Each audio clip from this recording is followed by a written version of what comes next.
Yes, I can still fart. When I do have gas or when I fart, it goes directly into the bag and it causes the bag to puff up. It's literally a bag of farts. I had surgery to remove my butt.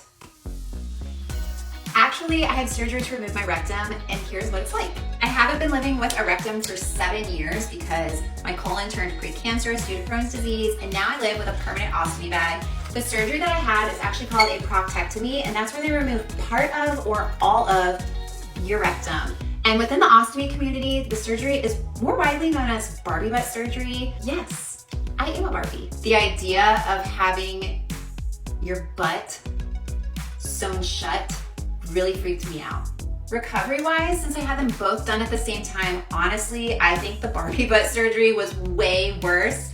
It made the ostomy recovery feel like an absolute breeze. After having Barbie butt surgery, I wasn't able to sit. I had to actually lay down in bed. The highest I could sit up was a 45-degree angle for 2 weeks. I was not allowed to sit at all to risk these stitches popping open. The worst thing that happened to me was forming a diaper rash under those sutures. You are sewn up back there. You cannot take a tissue and wipe. There's no wiping back there anymore, and after taking a shower or just sweating, somehow moisture got stuck under those sutures, and the best I can equate it to is an extremely severe diaper rash. I literally had skin just falling off in that area. I was told to put Desitin on it or just a diaper rash cream and to keep the area dry, which was really hard when you're stitched up back there. So I was laying in bed without pants on, and my mom actually had a fan,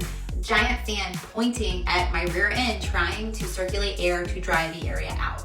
Finally, it got better, and yes, it did heal, and now I've been living without rectum for 7.5 years. Since my rear end is stitched up, I have zero ability to push anything out or use the bathroom down there, which is why I live with an ostomy bag. I also don't have a colon, so there's nothing to connect down there anyways. But even though I was terrified of actually having Barbie butt surgery, and the story definitely did not make it sound very glamorous, I'm really thankful that I did it, and I haven't had any issues since. So now you know what Barbie and I have in common. We've got the same booty. And yes, I do still get constipated.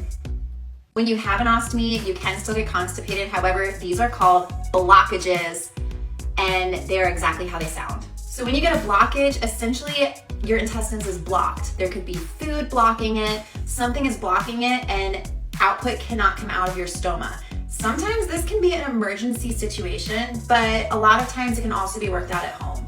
Thankfully, I have never had an emergency blockage situation, but they are incredibly painful. Basically, your entire abdomen is almost just like contracting, trying to move this blockage out. There are a few things you can do at home to help relieve a blockage, such as using a heating pad. That's like my go-to every time I get a blockage. You can take a warm bath and kind of like massage the area, massage your stomach. Different stretching poses like knees to chest, which can help. You have to chew your food a lot.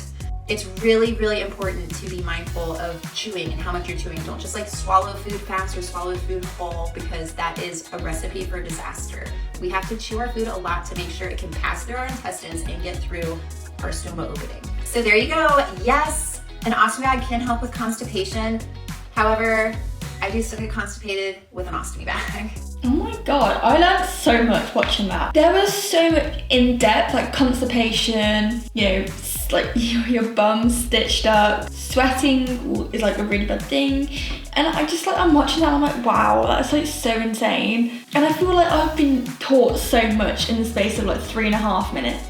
Again, like that person I've mentioned a few times before, like Louise Thompson, she also has a rectory bag, and she hasn't really spoken about what it's like having one, just like the physicality side. So like she's nervous to wear like bikinis, and I'm sure like a lot of women or men who go through this process of having a bag are quite nervous. But I think because hospitals are so now advanced and they're so updated and well aware mental side, physical side. I think a lot more people are now more comfortable to share their opinion and share their experience and share how they show it off. Like, she's at the beach with her daughter, she's had kids now. There was a picture of her pregnant. Yeah, like constipation, chewing your food is very important. I think that was really, I actually really enjoyed watching that, because I thought there was stuff there where I've just been like, oh my god, they just bag, that's it.